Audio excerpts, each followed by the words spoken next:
right. So what's your name? What's your business? My name is Morgan Jones. I am a birth doula here in the Nashville area, and my company is called Magnificent Birthing.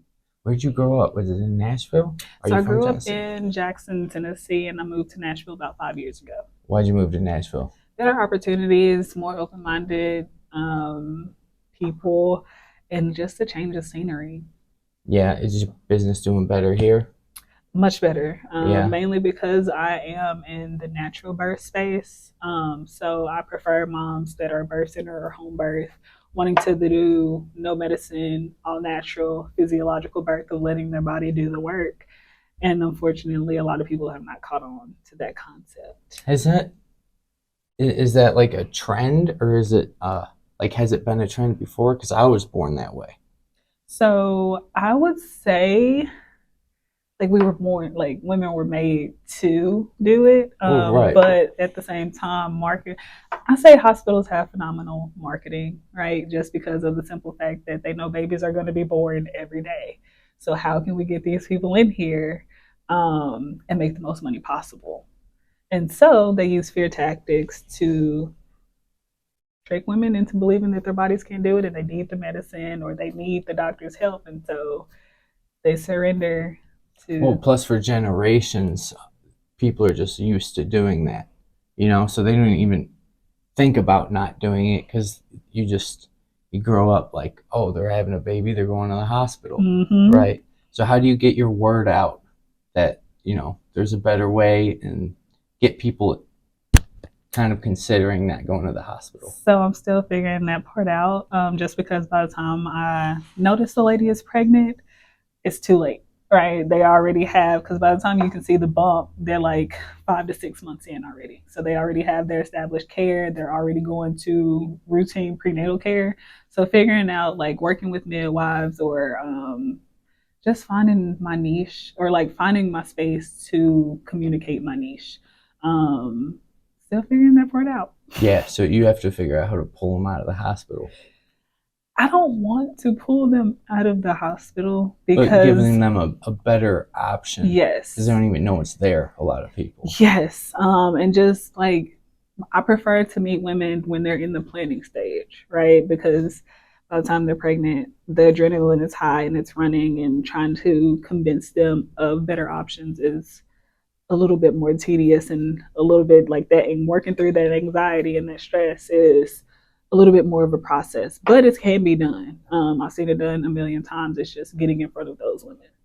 And so with that, I forgot what the question was originally. Well, how'd you get into this? Through my own birth. Oh, So yeah? yes, I had my baby 2 years ago yesterday. She turned two. Oh, nice. And so as a black woman, the statistics were scary. I was told that like we were 3 times more likely to die because of childbirth. I didn't have the support because my parents were just like, go to the hospital, get the medicine, and be done with it.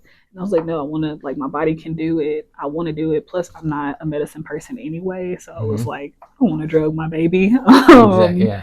And so I did it. And it was the most incredible, life changing event Can you possible. walk me through that event, like without drugs, like just what your experience? Because most, I imagine, if you go to the hospital, they give you what, morphine?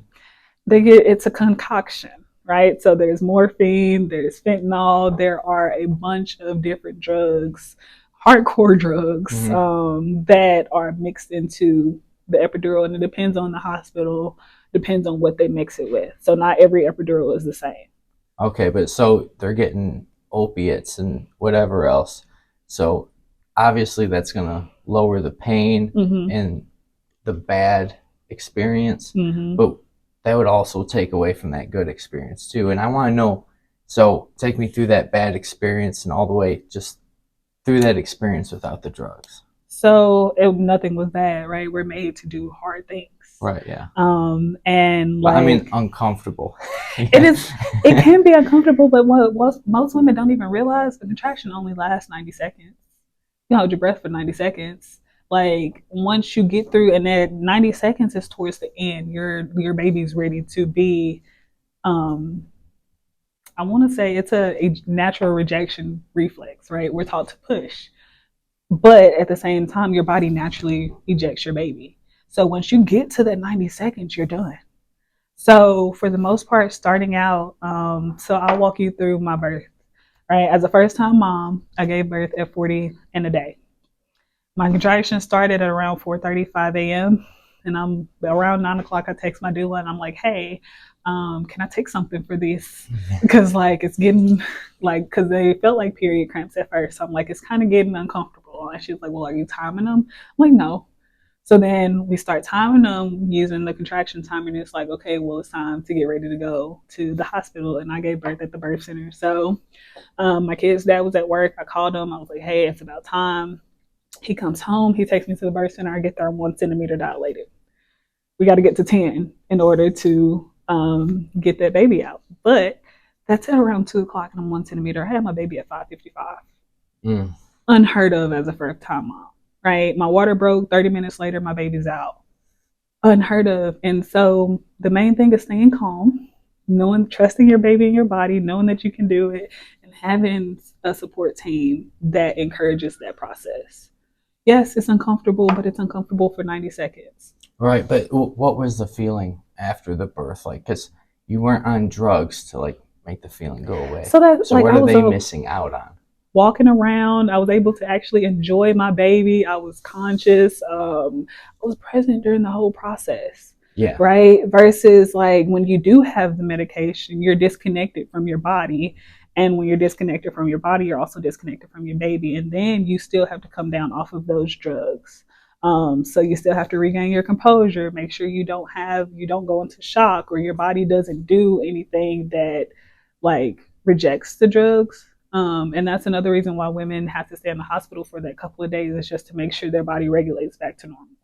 Versus me, I had my baby at 5:55. At 3 a.m. we were headed home. So you said you worked with 10 families so far? Yes. And what was the first family like? Like that was the scary part. That was me just jumping in, like, yeah, I can support any birth. And since then, I have learned that no, I cannot support hospital births. I cannot support medicated births just because of the simple fact that I don't believe in surrendering in this process. Right? If you did the work to get the baby, do the work to get the baby out. mm-hmm. Right? You don't get to have the fun and miss out on the real fun part. Right. And so with that, like that first one taught me a lot. Just because she was a first time mom that was induced, and just understanding that process and what it looks like when you force your baby out versus when you allow your baby to come naturally. What's the differences? Like, is there any big differences? Huge differences. So the pain level or the tolerance, pretty much, mainly because of the simple fact that when your body is ready and you allow your body to do it, that's like,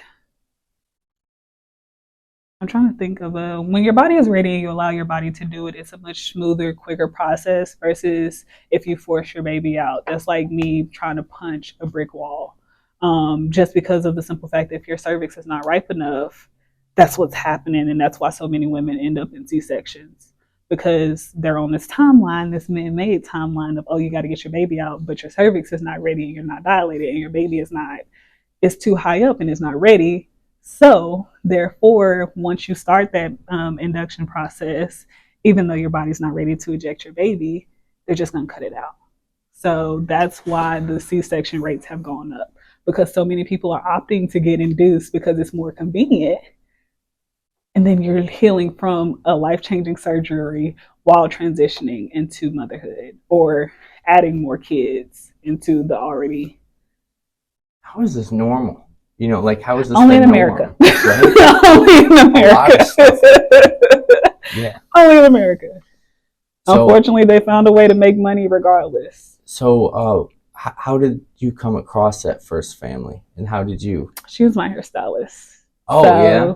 She was telling me like she wasn't from here. She was doing my hair, and she was like, "Well, I'm gonna just get birth alone. Like, I'm gonna just go to the hospital by myself." And I'm like, "You're not going to the hospital by yourself." Like, I refused to do that. I did the doula certification just because I was interested.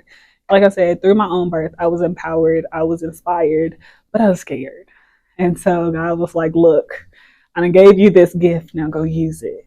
And so when I heard that, I was like, "I'm not going to let you give birth alone." And I was there for as long as I could be. And then I ended up having to go to my regular job. But She did a phenomenal job. Her and baby are healthy, and that was the blessing of it all. And then how'd you start contacting the other families? So I went through this program called Nashville Strong Babies, and they have doulas.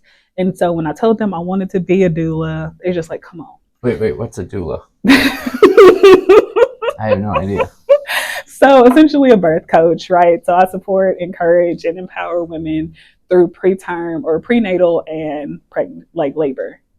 So I'm just there through the process. If you have any questions, education, resources, encouragement, and then during the labor, I'm there coaching you through the process, encouraging your partner. We can switch out when they get tired or if they like aren't as hands on as you would need them to be. That's where I step Ooh. in. And so Do you have to ever scold any fathers? um sometimes Just a little bit? just have to remind them that like you were present when we created this baby, be present getting the baby out, right? So it's just a lot of men are scared. Really? Yeah. Why? A lot of them that I have worked with, because for one, it's a little bitty newborn, right? And they feel like they can break it. Not realizing that you can't break the baby. But I don't know. I mean, they're a ball of fluff, right? Like you really cannot break it. I don't care. Like you can drop it, you can twist it. They don't have bones in the first few hours. So like you can't break it. Might damage a couple of nerves, but you know.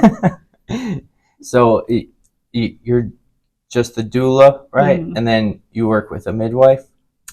Essentially, yes. I'm also getting into this free birth world, right? So where women feel like they can do it on their own without any medical care, and just watching that is incredible. How many families have you watched that with? Only one. Only one? Yes. So the rest of them had midwives? Midwives, or they've been in the hospital. Okay. So what's your process when you first contact a family? What's the first interaction like? So essentially, since I do work with Nashville Strong Babies, they contact the family for me. They match us up, and then I reach out like, "Hey, I'm your doula. If you need anything, just let me know." I ask them those initial questions of like, "What do you know? What do you need to know? And how can I help support you through this process?" And a lot of the families that I work with, like they're either first time parents, and that's what I prefer. So they know nothing, or they only know what their family members have told them. And so I get that lovely process of like introducing them to the natural concept, or they want natural births and like they need to be sold on it. So I get to tell them the fun stuff about how their body works and what they're capable of and what it'll look like. And that's all it is. It's just letting them know that like you can do it. This is how, and I'm going to be there every step of the way to make sure. Okay, so how often do you talk to these families up until that point? Like once a week, once a So it month? just depends on how far along they are when I get them. Usually, if they're early in the process, about 20 weeks, we talk twice a month. If they're further along, like 34 weeks, 3 times a week.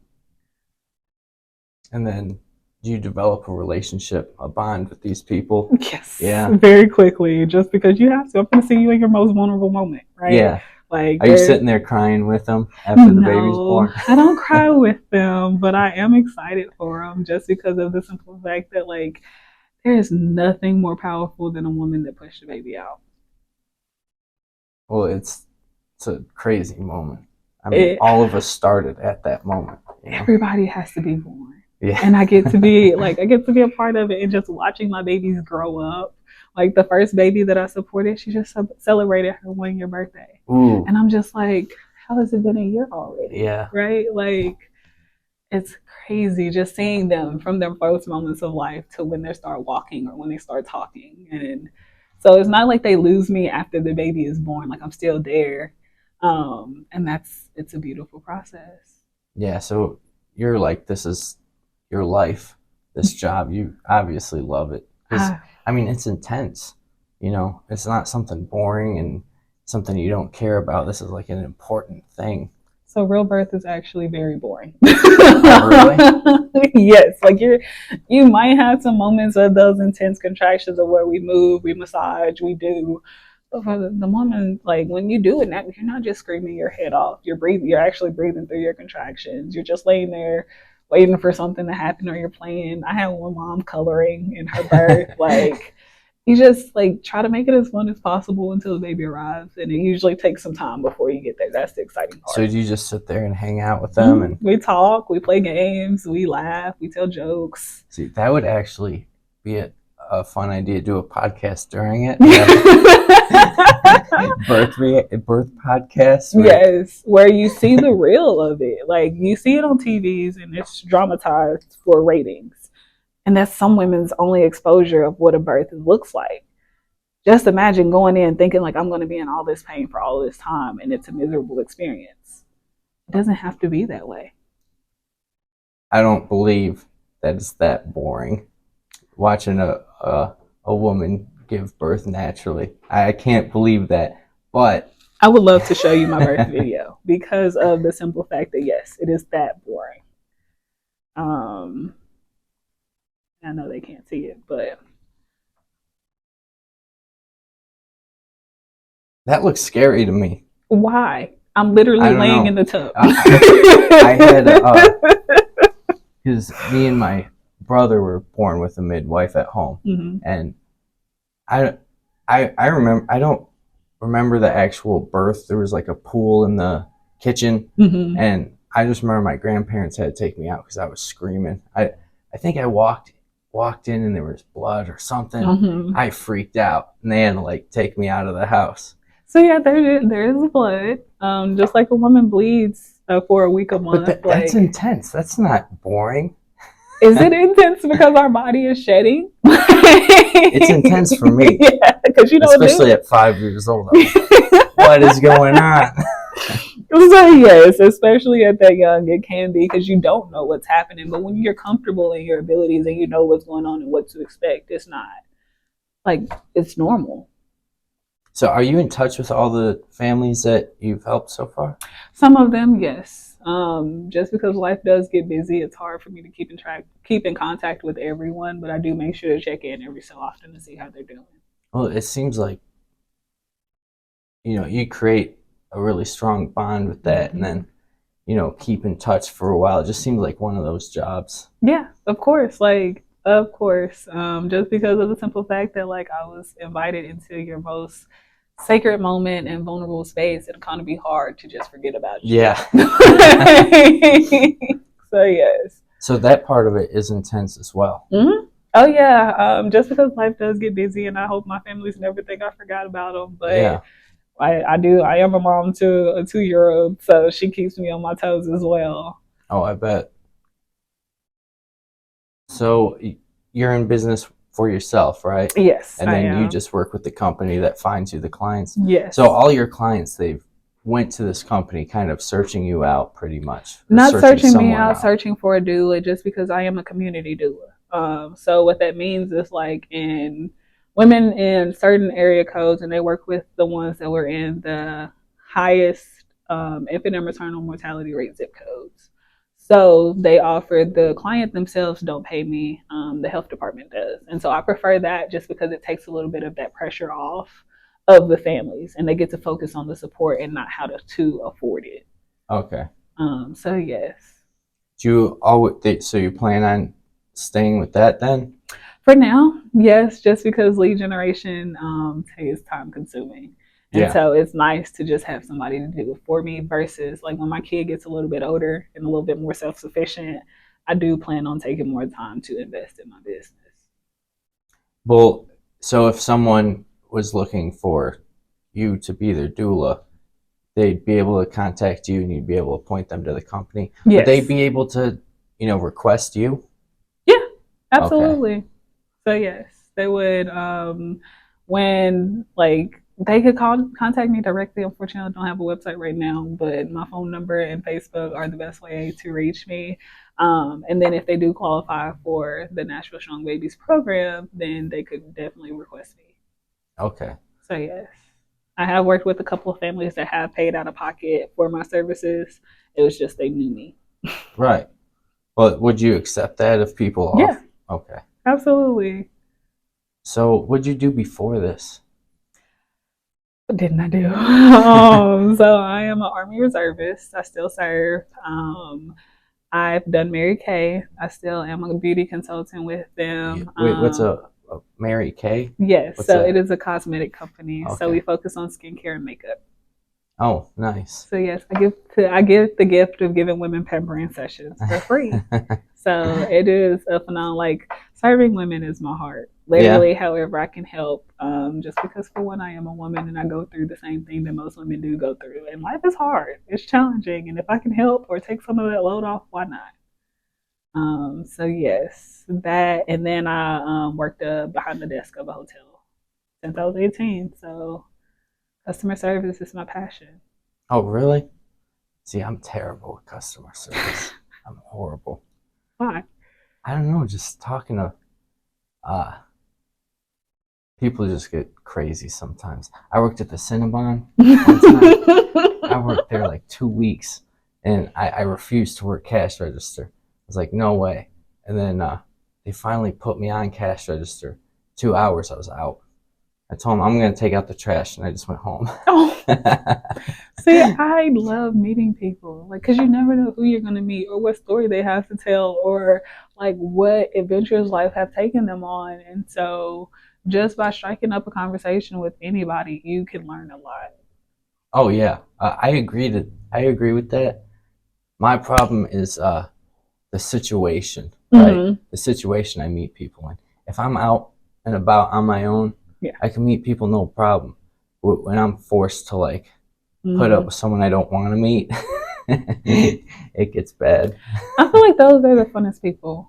Just because nobody's just walking around being a a-hole for no reason. So I feel like those people have the best stories of like what life has put them through. Oh, And some people grow through it and some people don't. And it's just like understanding like what challenges somebody's facing today.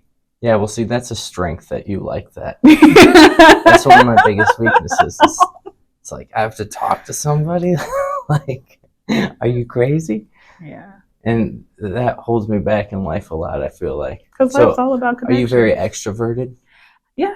Yeah. I kind of have to be, especially like with owning a business, and I have big goals. So my biggest goal is bringing a birth center here to the Nashville area, a standalone birth center, to give healthy, low risk women a safe place to birth. And I want to create it as a nonprofit so that no matter if you don't have insurance, if you don't have the money, if you can't afford it, like you can still come. And so fingers crossed that it'll be here in the next 3 years. 3 years? 3 years. Okay, so what's the process of getting that started?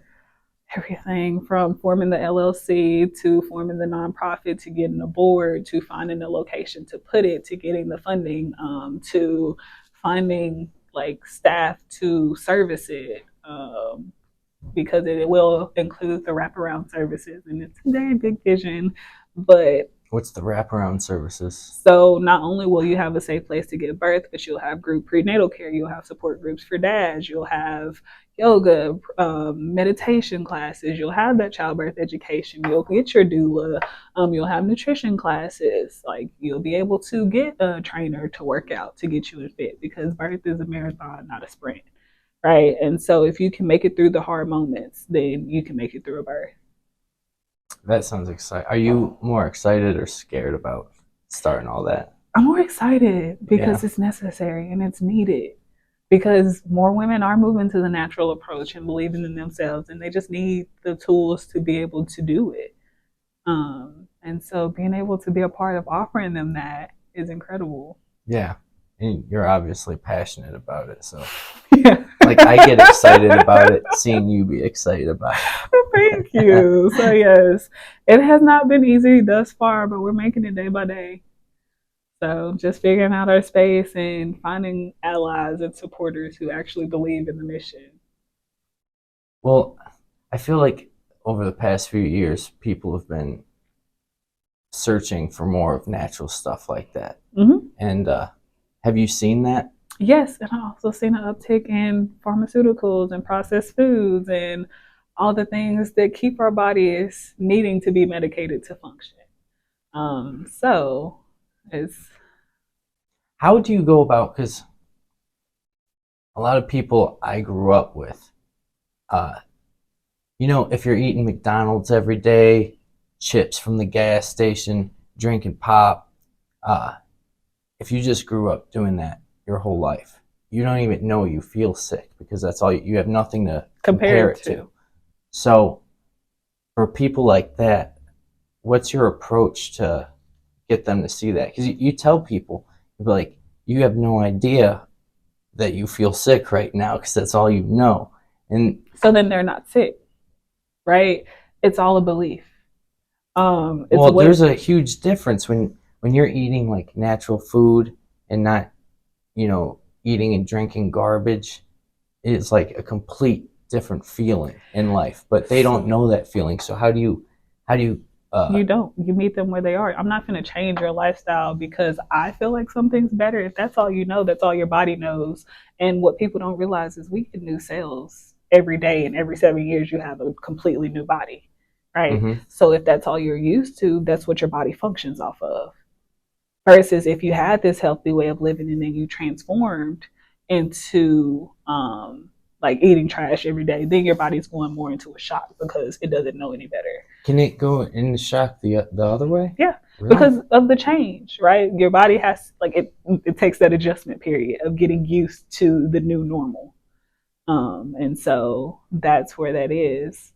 I I have a different approach just because of the simple fact that like I'm very in tune with my body and in tune with my beliefs and my thoughts versus a lot of people that are just on autopilot don't know what's going in or coming out. And so when you understand your thought process, like you talk about Jesus feeding 3,000 people with one loaf of bread and a few pieces of fish, right?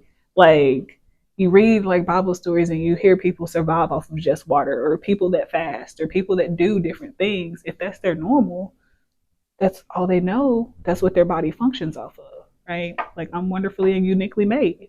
What works for me might not work for you. I can't tell you what you're doing is wrong because it's different from what I'm doing. What's up, guys? If you like this episode, leave a like. Comment down below what you agree with, what you disagree with, and why. There's an email list down below in the description where you can get updates for this podcast, my vlog, my music, my reaction channel. There's just a bunch of other stuff. Yeah, so like, comment, subscribe, and join the email list. So basically, when people find you, it's because they're searching you out. Mm-hmm. So you're not marketing, trying to. Not yet. No, not yet. Not yet. I think you should take over the world, though. Make your way, your way. Well, this is a form of marketing, so like. No, but you should. You're gonna open up your center here, right? Yeah. It's gonna be doing really well, and people in Nashville are gonna. It's gonna become the norm, right? Yeah. Then I think you should just every city just start expanding. Mm-hmm. And the hospitals will be like, oh my God, there's no babies being born, but they are being born. It's just at your place. So that's the thing. Like there will always be a need for the hospitals, just because PTSD is real, depression is real, anxiety is real. I mean, for like the babies being born. With that, like so, it's all mental, right? And if I can't get over an abusive situation that I've been through or a traumatic situation that I've been through, and I'm stuck in that moment, my baby is not going to feel safe enough to come out. So that's where Whoa. the C-sections are necessary. How? Explain that. I just unlocked a whole new level. So with that, right? You have the parasympathetic nervous system, and then you have basically you have the parasympathetic where you're relaxed and you're calm, and then you have that flight or flight. Well, if you're constantly in survival mode or you're constantly in that fight or fight stage, your body is not going to release your baby because it doesn't feel safe enough to. So then what happens? Okay, if there Miscarriages, C-sections, inductions, that's where that comes from. That's the necessary medical interventions. Like a lot of people are like, oh my gosh, they did unnecessary medical intervention. Yes, that's the thing, but there are necessary situations in which these are required. So, okay, if there wasn't hospitals and we lived like squirrels or something out in the wild, and the mother was stressed, but the baby they just have like a miscarriage because they're not in a. I'm not going to say necessarily no, because again, if stress is your normal and you know how to function in the stress environment, then you wouldn't know the difference. But that's why they tell people not to stress during pregnancy, because that's how you get those developmental delays. That's how you get those longer labors. That's how you get a lot of these complications that arise. And so there are ways to work through it. The mom just has to be willing. What ways? Through meditation, through yoga, through working with therapists, through like, because, and with me being a community doula, a lot of the people that I work with, they are having trouble navigating life, right? Whether that's housing situations, whether that's food situations, whether that's like transportation issues. Well, if you're stressed about like how you're going to survive on a day to day, it's hard to focus and be present on bringing your baby into the world, Yeah. right? And my favorite saying is be where your feet are. But if I'm pregnant and I can barely take care of myself, and now I'm worried about bringing a baby into this world, my mind is completely gone.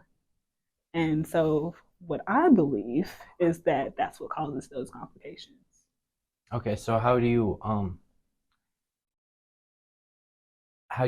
coach women through that, like the meditation and the yoga and There are apps. There are prenatal yoga instructors that I can connect them with. There are YouTube videos. There are so many tools at our disposal, so you just have to know to use them. yeah, but that goes for a lot of things, but people don't use them Yeah. anyway. So do you ever Oh, trust me, I know. yeah. I know. And then they get the birth outcome that they get, and they're just like, I was like, well, I tried this morning. Right? And that's why I'm like, hospitals are necessary, because there's just some people that won't do the work. You can give them all the tools, you can give them all the help, you can be there to support them through it. But if they don't believe in themselves and they don't do the work, I can't do anything for you, but this doctor can definitely cut your they can cut your baby out. Yeah. The baby can be born. It's just how. How do you think that affects the baby being born in a natural way? I mean, and not just at that moment, but I mean like throughout life. Do you think that has like a long-term It does effect? have a long term effect. And if you read It Didn't Start With You, you will understand. Like he talks about in his book, I cannot think of the author off the top of my head, I but was he just about talks to ask. about like how he had a horrible relationship. I won't say a horrible relationship with women, but he had a hard time making a connection with women. And he traced it back to his birth experience. And he had a traumatic birth, and he wasn't really connected to his mom, and all of these things that lead up to it, because people be like, oh, they're babies, they don't remember.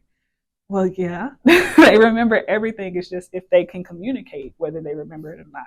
And it causes a lot, because trauma affects you regardless of if you remember what it was, you remember how it felt, right? You might not remember the exact incident, but you remember how you felt. And anytime you're unhappy, anytime you are miserable, anytime you are disgusted or angry or anything like that, like you might not remember what exactly made you angry until you have that trigger to remind you. And if you're not familiar with it, you can't work through it. And so now you have this process where these thoughts um, that are hindering you, right? And so with any traumatic situation, if you don't work through it or overcome it, it leaves you stuck in that moment. And so even though we physically get older, mentally we stay in that moment. And then you might not even know why. It might be buried so deep in your subconscious that you start having bad feelings and you don't even know what for. Yeah. And people don't realize that, because you can't see or you don't know what somebody's thinking unless they tell you. Well, if I don't know what to tell you, then you don't know why I'm acting out. You don't know why I don't want to be bothered. You don't know why I'm having tantrums. Right, and then you can't tell somebody unless you know. Mm-hmm. Ah, It's a game, and so many people don't take into account of how these things matter, because they're just like, oh, they'll get over it. Just because you're alive doesn't mean you're fine. it helps to try to get over it, though. I mean, but you can't get over something that you don't even know is affecting you. Yeah. Especially not birth, right? Because of the simple fact that, like, yeah, you've been there, and you're like, but how many people remember the day that they were born? Especially 20 years down the line, right? So, like, you'll hear some kids talk about when they were born or when they were two, and people think they're crazy, but like, it was because they felt safe and they were actually able to store those memories so that they can recall them. Versus if you're living in this traumatized state or you're living in these crucial moments of just like fight or flight, you're just trying to survive. And you don't have the tools to be able to store those memories because it's not as important to your body or your mind. So were you born naturally, or I don't know how I was you born. don't? No. Oh, I don't, because of the simple fact that my mom is so theatrical that ain't no telling. yeah. There is absolutely no telling. But I can tell you I've had a lot of trauma to work through. And so that's another reason why I got into it, because of the simple fact that I know it's possible, even in a short amount of time, to work through the trauma, to have your baby naturally, and to achieve a beautiful birth. Right? I was sexually assaulted 4 weeks before I found out I was pregnant. Mm. That was one of the hardest things to live with. Right? But I got the help that I needed. I was able to work through it. And my baby was born naturally in the most beautiful way. And she's still the most incredible human being that you could ever meet. So what made you were you thinking like this about this stuff before you were pregnant? No, No? no. So it was you got pregnant and then what was like I knew that I wanted to give my baby, like, my main motto is like, I wanted to create a productive citizens because we got enough fucked up people in the world, right? And so with that, I had to give her the best life imaginable, and it starts with birth. So I had to make sure that she had the most beautiful birth possible, and I didn't want to be in a lot of pain. So figuring out how to navigate the two. were you just you seen the scary videos you were talking about earlier and you're like, I gotta find a way to avoid this. Yes, because all you hear about is how painful childbirth was and how miserable people were and how much it hurt and all of this other stuff, and I didn't want that to be my story. Yeah. I heard okay, I heard some I can't remember, might have been my dad told me when I was a kid or something that uh, can't remember where I heard it, but I just want to ask if this is true. So, you know, a lot of times, at least when you see birth on TV or whatever, the baby's crying when it comes out. I, I was told by somebody that that's not natural. It shouldn't be the case. Is that right or My baby wrong? did not come out crying. She's still the calmest baby to this day. They even like, they spank them on the butt. Nothing. She was very relaxed to the point where, like, so they prefer, medical staff prefer the babies to cry because, like, when they like cry, it like kind of squeezes the water out of their lungs and gives them that better opportunity to breathe. So that's what they prefer. But some babies just don't. Okay, so it's just more of up to the baby type thing, Mm-hmm. and okay, I was just wondering about that.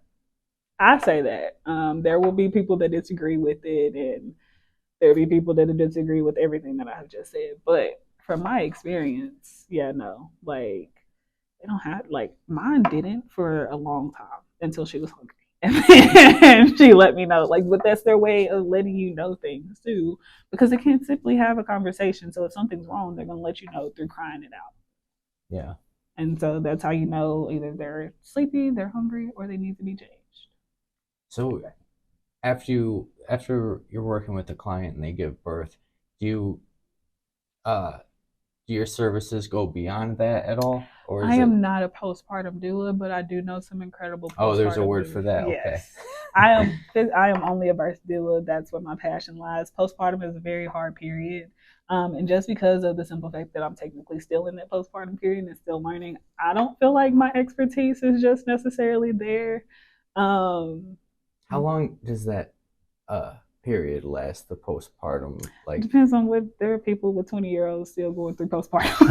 It just depends on the parent. was that like a joke or? Sometimes. Okay. But no, they say it give your body at least 2 years to kind of recover, get your So hormones back some to people normal. have people that coach them 2 years after birth about stuff.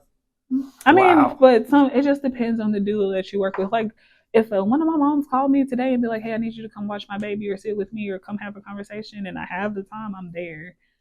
Just because it's kind of hard to just not be there for them, and you've seen them in their most vulnerable moment, Oh and you yeah. build that connection. Like, they become family at that point, right? So there are some doulas that will extend it for as long as they want to, but there are some with that heavy cutoff. It just depends on the doula and what they're comfortable with.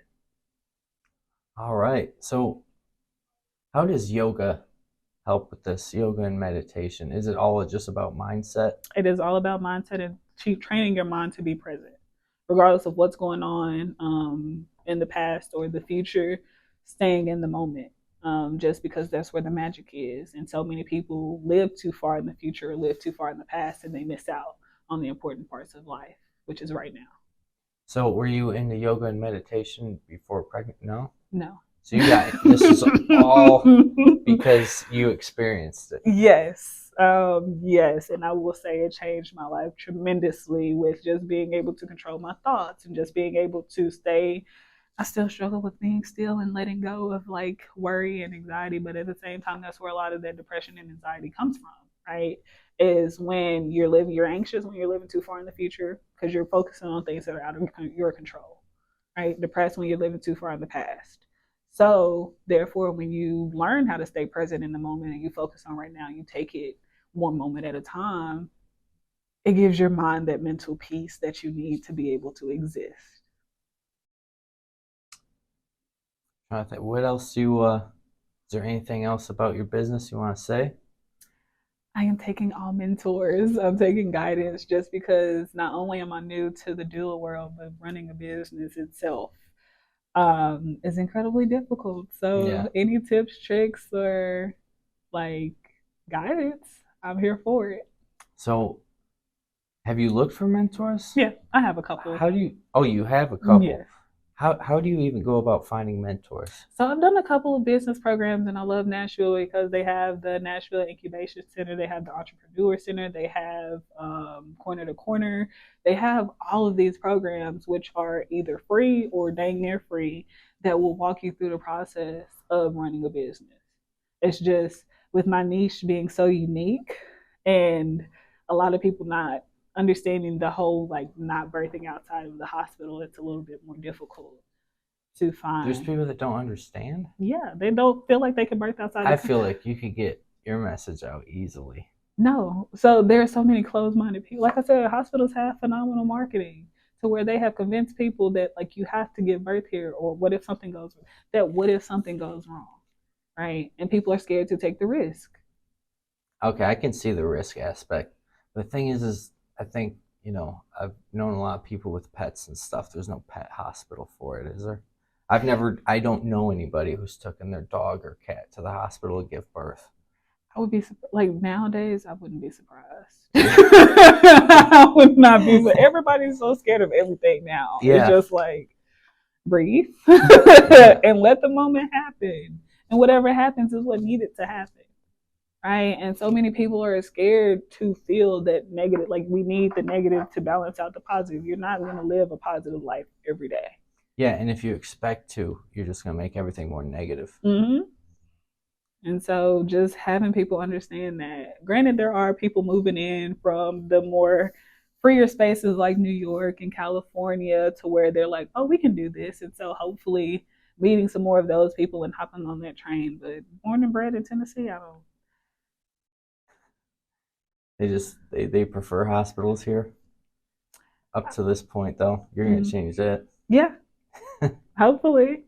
But yeah, I'm pretty sure there are some people because we do have the farm. So down in Lewisburg, it is a farm for like natural birthing, Oh, and they really? have a ton of midwives out there. And so there are some people that believe in it. I just have to find How out. expensive is getting a midwife and a it's called doula, A right? doula, yes. So the prices vary. It just depends on how experienced they are. But you have some. It just depends on how comfortable you are. If you want somebody with a ton of experience, they're going to cost more. If you want somebody that's fresh out the gate, they're going to be a little bit cheaper just because they are learning and experimenting. Right. So yes, my cost is $1,200. And then, so the midwife only comes for the birth then? Yes. Okay, so you take, see, I didn't know what the word doula was. Yeah. I thought the midwife just did everything. There are some midwives that do because they were doula turned midwives. So there are some Okay. that do, but it just depends on how busy she is. Again, that's just conversations that the mom has to have. They do need to interview. Like, don't just go to somebody and be like, "Oh, you're a doula. Let you be my doula," because about that birth vision, talk about your plans, talk about your outcomes, and how many times have they had it happen, right? Because you'll have somebody say, "Oh, I'm a midwife," and then there'll be a midwife, right? Because they don't believe in what the body can do and what it's actually capable of, and they try to push those interventions. Or you have a doula that, like me, I was a doula and I said I could support any birth, and then I was in some births in hospitals, and I was like, maybe not, right? So just finding out what your doula is comfortable with, because you don't want somebody that's uncomfortable or inexperienced in the room with you, because it's just going to add more to that fright and that fear, and fear does not belong in the birth room. That first time though, where you just jumped right in and thought you could handle it, were you good at faking it all the way through? No. What happened? But I mean, for the most part, she got there, and she actually had support. So therefore, when I did have to leave, she still had her family members there. But I am used to the natural birthing process. So when they were like her contractions, when she was like, "Oh, this is really painful," like, "Oh no, it's not. No, it's not. It's just mental." But Pitocin contractions are very much so different than like normal contractions, and so I didn't understand, because I had never had Pitocin, that they are like a pickaxe, like stabbing your cervix. What's a It's a form of medication to do the induction. okay. Oh, so that changes the. All right, can you explain this more? So yes, with Pitocin, it's a form of medication that simulates contractions, and they're controlled, right? So whereas normal contractions can be spontaneous, Pitocin contractions are like clockwork. And so with that, it's just like, and they can be like, you can turn them up, you can turn them down. It just depends on what your nursing staff and your doctor recommends and what you can handle. How do they turn them up and down? It's medicine, so they just give you more. Oh, okay. I was picturing them turning a knob or something. I mean, technically, yeah, and so it'll increase, like, I guess. Unfortunately, like, I don't do medicine, so I don't pay attention, but like, they can turn it up and turn it down to how intense they are. And so to some people, the more intense they are, the better your body, like, or the more effective it is. But if your baby is not handling it well, then the baby's stressed out, and now you're in an emergency C-section, and it's just like you have to know all of these things before going in. And so many women are just like, "I'm pregnant, and now it's time to give birth," and then you're hit with all of this, and it's just like, what happened? Yeah. Yeah, I couldn't have kept a straight face in that situation either, just jumping into that. And then... Listen, there was so much that I just was not prepared for, but luckily, like, I had the experience and I knew better and what questions to ask, and I made the mistakes and I learned from them. Yeah. And now you would really, like, if I'm at the hospital, I absolutely love that mom, because I'm not gonna fight with no nurse or doctor about what she is or what she wants. How bad did you freak out? I didn't. I didn't. It was just that learning experience of the difference, and What was the look on your face though? I won't say, like, going back to that moment, it wasn't, like I said, I was just like, oh, it's mental. It's mental. Like, you can get over it. And I do feel bad for not listening. And she did end up getting the epidural because of how intense it was. But like, not having that understanding, I didn't know what I didn't know. And so it wasn't until after, like, I was talking to one of my mentors, and she was like, no, that's not what that, like, when you get induced, it's a completely different ball game than versus having the baby naturally. And so it's just adding that extra layer of medical intervention that complicates the birthing process. So how many, that was the only one where you were there and they did it unnaturally, or no? No, I've had 2 inductions, one that went into birth, or went in naturally and then ended up with an epidural, and then one cesarean. One what? C-section. Oh, okay. So yeah. What was that, 4? So the other 6 were all natural?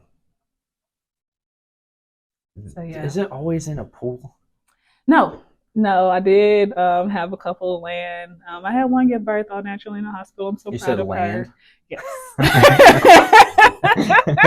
Yes, that's on land. Even though it's in the pool and it's not, but like water and land, so wet or dry. But yeah, I had one give birth in the hospital all naturally, and I'm so proud of her because she stuck through it and she believed in herself, and it was literally one of my favorites.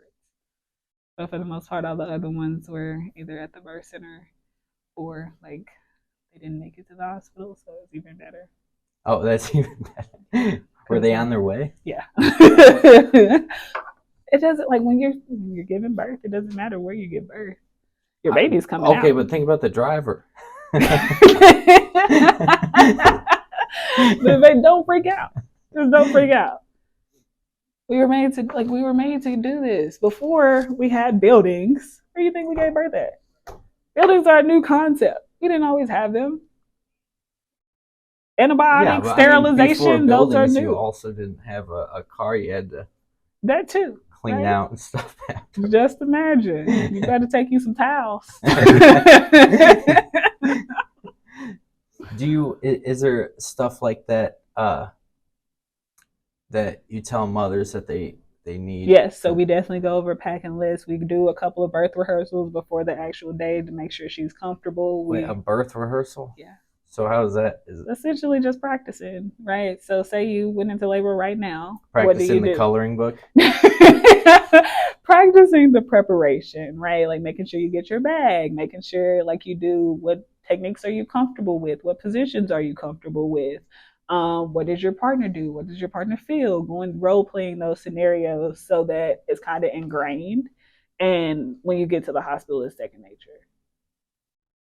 How many mothers prefer it to be at home rather than the hospital? A lot more now just because of the flack that hospitals are getting. I don't know if you're aware, but there was one lady in Atlanta that pulled a baby's head off of its body Ooh, and handed the baby to the mom. Yeah, Jesus. When was this? last year. God. And so you have incidences like that of where you have an overworked doctor or tired nurse where their judgment is off. And they're human too, so you can't blame them. But at the same time, you are safer at home. I feel like just because you got to think about it, they're handling. There's one of you, but there are say there are 10 other women on the labor and delivery floor, and somebody called out for their shift. Uh, that's the craziest horror story I've ever heard in my life, I think. Yeah, just imagine being a brand new parent and you are Mm. handed a baby without like its head has been ripped off of this. Like I want to say this, I don't know, but it's hard, and it's a hard job to do, especially because babies are born all the time, Yeah. and so sometimes you can't take off. And when you are doing a job like that where it just becomes routine, so Mm-hmm. where there's no unique situation, you're just kind of going through the motions. And that's why I prefer home births. Oops. Because everybody involved has they're invested Mm-hmm. emotionally. Versus just coming in and doing their job, clocking in and clocking Right. out. And that's especially for childbirth. It gives a very intimate perspective, and that's what you need. Yeah. Like I said, when there are medical situations in which medical intervention is required, but there are some where if you can prevent it, please do. Okay, so if someone's giving birth at home and then some situation occurs where does a midwife know all this stuff? Some of them, yes. Some of them, no. But again, that's a conversation that you have and a risk that that you take. How confident in your abilities are you, right? Okay, so for someone who's looking for a doula and a midwife, they need to Have the ask hard that up. conversations. Yeah, ask Have that up the front. Like, if this happens, like, what can you do as a midwife? And if they get offended, then that's a bad sign. Yeah. don't take Red that. flag. Yeah. Because of the simple fact that I'm not going to say that every birth is a beautiful birth. And there aren't times in which like situations do arise. But just like with anything in life, you got to take the risk. More people die in a car crash, but that didn't stop me from driving here today. Yeah. Right. And I wish we looked at birth like that. Like you still drive to work every day, you still go places, but why are we so fragile when it comes to giving birth? Or why are we so scared to take the risk when it comes to giving birth? Yeah, it's Well, it is a big risk, though. So is dying in a car crash. Like, there is a car crash every 15 minutes, reported car crash every 15 minutes in Davidson County. But how many people do you see out on the road? Yeah. Like, it doesn't stop you from driving. You could die in a car crash and you still get in your car every day. Right. You don't question that, so why question your abilities to birth? I feel like birth, though, it's what I feel like would be hard for people is knowing that it's not just you that's going to be affected by your decisions, you know? You think about that when, you have sexual intercourse, right? Like, you took a risk of getting pregnant when you had sex. Right. I'm just saying, I understand. Yeah, my thing is like, but a lot of people don't. There are people out here that are just like, I didn't think it could happen to me. Like, that's what sex was created for. Like, it was to procreate. So how could you not think about that risk of being pregnant when you decided to have unprotected sex? Yeah, I'm just saying, like, the choice of how to handle the childbirth, it's and it's all it a could choice. Be a scary choice, yeah. And at the end of it's all a choice, right? You make your decision, you stand on business, and you live with whatever comes with it. Well, how do you plan on? You need a marketing plan to educate people. We gotta figure it out. Yeah. What would be Well, there's other like all natural kind of industries and stuff that you could team up with. So partnering with a chiropractor, working with different yoga instructors, especially those that teach prenatal yoga. I have the plan for like just getting out and meeting these people and actually marketing myself.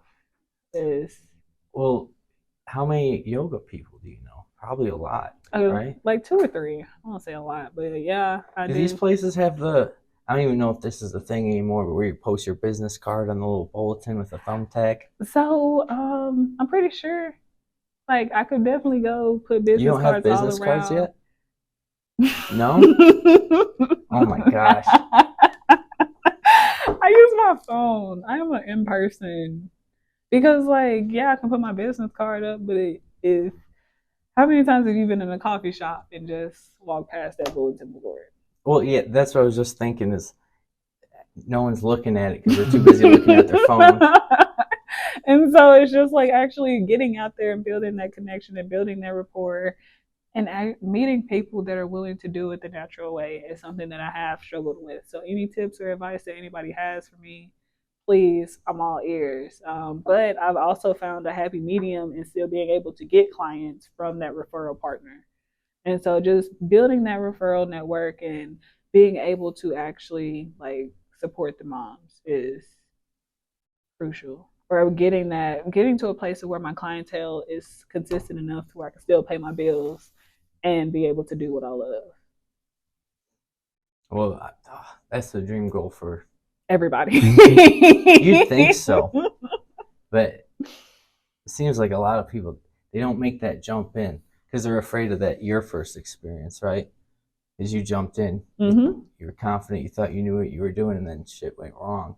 But that's the only way to get to the place where you do know what you're doing. And you know your boundaries and you know your limits and you know like what you're okay with. Like you don't know unless you do it and something doesn't resonate with you. And like the next time you're like, okay, well I won't do it that way, but I'll do it this way. And you get better each time. You have to make all those mistakes up front. Like the quicker you go through all the mistakes, the quicker you actually know what you're doing. Absolutely. You know? Well, you want to plug your social medias? So yes, you can follow me on Instagram at Magnificent Morgan, Magnificent_Morgan_ and Magnificent.birthing. You can find me on Facebook at Morgan Jones, and you can find me on LinkedIn too at Morgan Jones. Yeah, LinkedIn is. All right, you guys send me all those socials so I can put them in the description. Yes. That was awesome. It was so nice to meet you. Thanks for watching, everybody. Again, leave a like, subscribe, leave a comment what you agreed with, what you disagreed with, and why. And don't forget that in the description down below, there's the email list. Sign up, you get $10 off my new product, Flash Trash. Thank you.